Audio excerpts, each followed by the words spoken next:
How to fix Gmail not working on Android phone. Hello guys, in today's video I'm gonna show you how to fix Gmail not working on Android phone. First open Gmail, open settings and then scroll down until you find here apps, and now click apps again or applications, click on it, and here we'll find Gmail. Just type here Gmail and you will find it.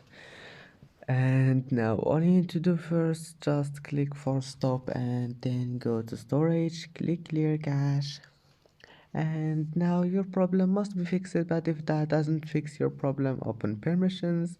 Now allow all of those permissions here: contacts, calendar and phone. And after that, just go back and try again, and if that also doesn't fix it, then all you need to do, just go to storage and now clear data, not cache. Click clear data and click OK, and you will need to log in again, but that will fix your problem. And that's it for today's video. Don't forget like and see you in the next video.